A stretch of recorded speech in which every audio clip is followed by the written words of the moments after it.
네, 안녕하세요. 창업의 살아남기입니다. 오늘은 굉장히 중요한 이슈를 또 설명드리고, 그러기 위해서 굉장히 중요한 분을 모셨습니다. 저희 팀, 살림살림 팀에서, 무역 쪽을 담당하고 계시는 그 대표님을 모셨는데요.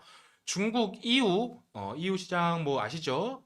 전 세계 무역의 중심지, 생활 잡화의 중심지 뭐 그런 곳인데요. 그곳에서 굉장히 인지도 있는 그 물류 업체의 친지분이십니다. 그리고 중국 이후에 실제로 14년 정도 그렇게 몸담고 계셨고요. 오늘 이분과 함께 여러 가지 지금 중국에 대한 이슈, 무역에 관한 이슈, 물류에 관한 이슈를 좀 다뤄보려고 합니다. 그럼 바로 한번 모셔볼게요. 네, 저희 더살림에서 해외 파트를 총괄하고 계시는 이사님 모시겠습니다. 안녕하세요, 이사님. 예, 안녕하세요. 더살림에서 해외 파트를 총괄하고 있습니다. 예. 저희 팀에서 굉장히 중요한 분을 모셨는데요. 지금 중국 상황 같은 것들을 이제 저희 위탁 판매해 주시는 저희 고객사분들도 그렇고, 저희 유튜브를 보시는 분들도 그렇고, 그런 정보를 좀 드리기 위해서 모셨습니다. 첫 번째로 지금 중국 상황이 굉장히 안 좋다고 저희가 많이 들었습니다. 지금 뭐 공장 관련 이슈도 있고 여러 가지 이슈가 있는데, 이 중에서 먼저 공장에 대한 좀 설명이 먼저 필요할 것 같아요. 지금 공장 상황이 어떻게 진행이 되고 있는지. 예. 예, 전체적으로 어제도 제가 중국 지인들이랑 통화를 좀 많이 해봤는데요. 전체적으로 11월, 12월 달 두 달 기준으로 공장 가동률이 한 50% 정도밖에 안 돼요. 반밖에 안 예, 된다. 예. 네네네. 그래서 전체적으로 지금 단가 자체도 오르고 예, 있고요. 예. 그리고 그 중국 공장 같은 경우에는 아주 큰 규모의 공장이 아닌 이상은 거의 1년 정도 직원들이 일을 한다고 보시면 돼요. 그러니까 네네네. 직원들이 고향에서 내려와서 음, 1년 정도 일을 하고 다시 고향에 가는 거의 그런 스토리인데, 네네. 거기서 이제 어느 정도 뭐 공장이랑 마음이 맞거나 음, 뭐 봉급이나 이런 게 네네. 부족하다 싶으면 다시 오는 경우도 네네네. 많은데요. 네네.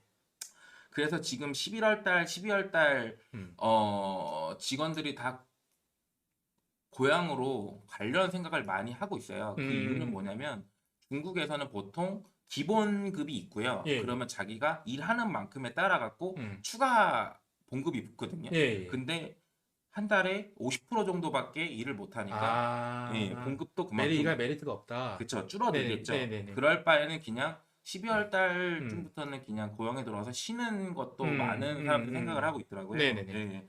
그래서 이제 전체적으로 12월 달쯤은 발주나 이런 음, 부분들도 미리 해놓지 않으면 좀 네네. 힘들어질 수 있다라고 예, 말씀드릴 수 있겠습니다. 아, 그러니까 지금 지금 1688이나 뭐 중국 수입 단가들이 오르는 여러 가지 이유가 있겠지만은, 뭐 첫 번째 이유로는 지금 공장에 공임들이 없기 때문에, 가동률이 많이 떨어지고 있다. 뭐 이런 것도 있겠네요. 예, 그 이슈도 살짝 네네. 있긴 하지만 네네. 전체적으로 지금 보면 환율이 오르고 있잖아요. 예, 그렇죠. 예, 환율 굉장히 예. 중요한 부분이죠. 환율이 오른다는 음, 거는 결국에는 미국 금리가 올라서 휘발유 값이나 기름 관련 네네. 금액들이 다 오르고 있잖아요. 네네네. 근데 중요한 거는 그 기름 가격이 오른다는 거는 부자재에 대한 총체적인 그렇죠. 화학적인 부자재에 네네. 대해서 전부 다 인상이 있다는 얘기고요. 음, 더 중요한 거는 결국에는 기름값이 오른다는 거는 무역에서 가장 중요한 게 물류인데 네네네. 물류 해운비가 오른다는 그렇죠. 얘기랑 네네. 예, 같은 의미가 돼버려요. 네네네. 예, 그래서 전체적으로 지금 뭐 1688이나 네네네. 이런 상황을 보시면 전체로 단가 인상이 돼 있잖아요. 네네네. 근데 이게 지금 중국 상황이 빨리 풀린다 그래서 음. 단번에 내려올 것 같지는 않습니다. 예. 아, 지금 이게 제가 말씀드린 걸 잠깐 정리해 드리자면은, 석유값이 오르면은 물건값이 오르는 건 그냥 경제 원리입니다. 그냥 그렇게 이해하시면 될 것 같고요.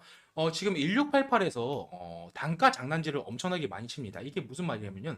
저희 네이버 스마트 스토어 같은 경우에도 가격 비교에 최저가로 걸어놓고 배송비를 많이 책정하는 사람들이 있죠. 그런 거랑 똑같은 짓을 1688에서 하고 있어요, 지금.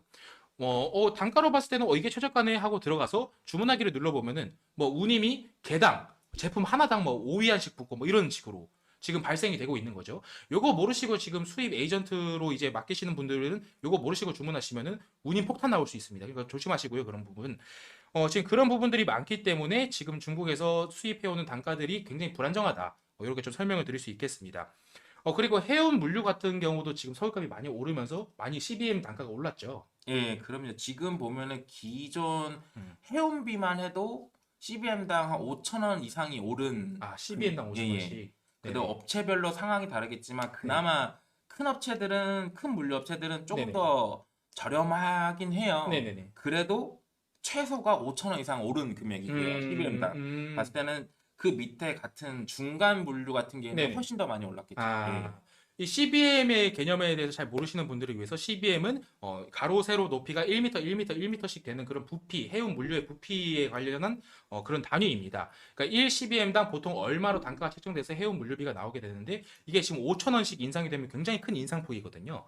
그렇기 때문에 지금 단가 인상이 굉장히 심하다. 총체적으로 뭐 중국 공장에서 나오는 단가가 비싸지는 것도 있고 물류적인 부분에서 비싸지는 부분도 있고 또 이제 국내 운송비도 지금 굉장히 비싸진 상태입니다. 국내 운송비에서도 한번 잠깐 설명을 부탁드리겠습니다. 예, 네. 국내 운송은 음, 뭐 다들 잘 아시다시피 음, 요소수 파동도 있고요. 네네. 그러면 이제 운행 가동률이 좀 줄겠죠. 그렇죠. 하지만 여기서 더 중요한 거는 네네. 기름값이 올랐기 때문에 그렇죠. 전체적으로 어, 예, 국내 물류비 네네. 자체도 한 2, 30% 정도는 네네. 올랐다고 보시는 게 정확하실 네네, 거예요. 예. 맞습니다. 이게 정확히 어떻게 되냐면 저희가 인천에서 저희가 지금 서울에 있는 창고까지 원래 화물로 받게 되면은 1톤 트럭 기준으로 보통 한 6만 원, 7만 원이면 이렇게 받았었어요. 근데 지금 요즘 보니까 뭐 1톤 트럭으로 받으면은 8만 8천 원, 뭐 많게는 10만 원, 뭐 이렇게 올라가고 1.5톤 같은 경우에는 12만 원까지 저희가 내본 적이 있습니다. 그런 부분이 있기 때문에 이런 부분도 굉장히 좀 이슈가 많아요. 사실 이런 부분도 이슈가 많기 때문에 이런 상황이다. 이런 거 좀 설명을 드리고 싶습니다. 네, 그럼 이제 전체적으로 중국 상황과 무역 관련된 이슈들을 그렇게 설명을 드렸었는데, 이사님께서 지금 14년 동안 이 무역 업무를 하시면서 이런 일들이 뭐 없었을 거라는 보장은 없는 것 같아요. 뭐 이런 부분들이 혹시 있었나요? 과거에? 예, 그 전에 네네. 제가 중국을 처음 갔던 게 2006년도에 처음 갔었거든요. 네네네. 예. 그 당시 갔을 때는 환율이 한 120 정도였어요. 120원. 예, 아, 예. 행복한 단가네요. 엄청난 예, 예. 예, 예. 어, 좋았던 상황이었는데 네네네. 2007년도인가 8년도인가 정확히 기억은 안 나는데요. 네네네. 한 번 갑자기 200까지 오른 적이 있었어요. 예, 200원이요. 예. 120원에서 200원. 그렇죠. 예. 아, 그러니까 예. 보통 12,000원에 중국 돈 100원이었는데 네네네. 2만 원에 중국 돈 100원이 된 상황인 거죠. 예, 아, 예, 예, 예. 예, 예. 그랬는데 이제 음, 그 당시에도 여러 가지 경우들이 많았어요. 왜냐면 네네. 발주는 120 기준으로 맞춰서 네네. 단가를 줬는데 네네. 잔금을 치를 때는 200 맞춰서 네네. 잔금을 줘야 되니까 네네네. 그러면은 이제 손해가 기존에 이제 에이전트 하시는 분들 같은 경우에는 한 10% 정도의 네네네. 예, 예, 마진율을 보는데 네네. 그걸 한참 넘어서 버리는 거죠. 예, 아, 예. 그러네요. 예. 네네. 그래서 캔슬이 나거나 아, 손해를 보거나 여러 네네네. 가지 경우가 되게 많았었어요, 그 당시에. 아, 이런 시기가 또 있었었다. 뭐 그렇게 예. 설명을 드리는 부분이고요. 그때 당시에 결국 안정화가 된 부분이죠. 그때 당시 이제 네네. 200까지 올랐다가 네네네. 120대로 안정화가 된 게 아니라 네네. 160에서 170대로 안정화가 됐죠. 아, 160에서 예, 170대로 그래, 소폭 안정이 되긴 예, 했다. 예. 그 부분에 있어서 이제 지금까지 이어왔던 부분이고, 지금 또 이렇게 인상이 됐다. 뭐 이렇게 말씀을 주시는 그럼 부분이고요. 네. 전체적으로 보면요. 네. 이거 한번 보여주시죠. 아, 예, 예, 예. 한번 띄워드리겠습니다.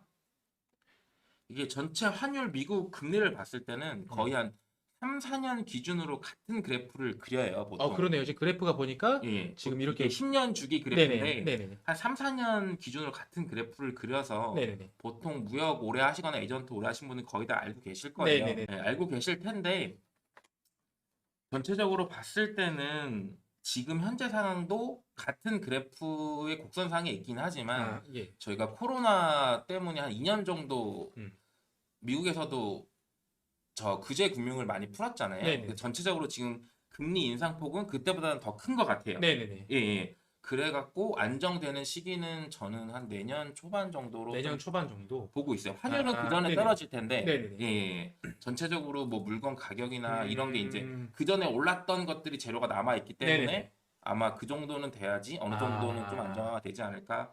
저는 그렇게 생각을 해요. 뭐 네네. 정확하진 않지만, 예, 예. 이렇게 경제 수업까지 같이 하는 창업에서 살아남기를 시청 중이십니다. 저도 지금 들으면서 굉장히 공부가 많이 되는 내용들인데, 결국 뭐 시간이 해결해 준다, 뭐 이런 이슈도 있긴 하지만, 저희는 또 이제 살림살림 B2B를 운영하면서, 고객사 여러분들께 제품을 이제 드려야 되는 입장에서, 이런 부분들을 절대 무시할 수가 없습니다. 그래서 이런 부분들에 대해서 조금 더 디테일하게 제가 먼저 설명을 드리겠습니다.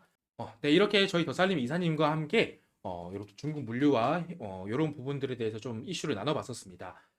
그래서 제가 이 부분을 왜 지금 이 영상으로 찍어서 여러분들께 설명을 드리냐 하면은 저희가 지금 B2B에서 지금 판매되고 있는 상품들이 굉장히 낮은 단가에 여러분들께 제공해 드리고 있다는 것은 제가 저번 영상에서 설명을 드린 부분이 있습니다.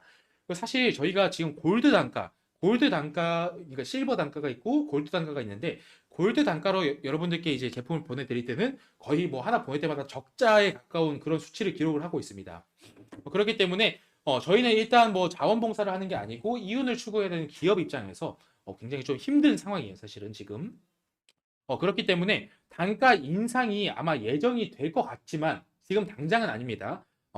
지금 이 상황을 좀 더 지켜보고 빨리 예상보다 빠르게 원상복귀가 되네. 그러면 단가 인상이 없을 것 같고 만약에 이런 상황이 좀 지속이 된다. 그럼 저희도 살아야 하기 때문에 저희 또 창업에 살아남기 아니겠습니까? 유튜브 이름이 살아남기 때문에 살아남아야 하기 때문에 좀 단가 인상이 불가피하다는 점을 그렇게 말씀을 드리고 싶습니다. 단가 인상이 될 때는 어느 날 갑자기 되진 않을 거고요. 공지를 드리고 최소 뭐 한 2주 정도 텀을 가지고 그렇게 천천히 인상이 될 예정이니까 뭐 지금 당장 단가 수정되네 뭐 이거 어떻게 하지 이렇게 하실 필요 없으실 것 같습니다. 이런 부분 좀 설명드리기 위해서 유튜브 영상 촬영을 했고요. 이렇게 같이 나와서 이렇게 저 혼자 이렇게 막 나불나불 하는 것보다는 훨씬 더 좋은 퀄리티의 그런 정보 영상이 된 것 같습니다. 네, 영상 이렇게 마무리하겠습니다. 이렇게 뭐 전체적으로 한번 흐름을 살펴봤고요. 제가 다음 영상에서는 위탁 판매 관련한 이슈, 뭐 여러 가지 뭐 유튜브에서 나오고 있는 그런 정보에 대해서 뭐 팩트를 체크하는 그런 영상을 좀 기획 중에 있으니까요. 그 영상 보시기 위해서라도 구독과 좋아요 한 번씩 부탁드리고요. 영상 여기서 마무리하도록 하겠습니다. 감사합니다.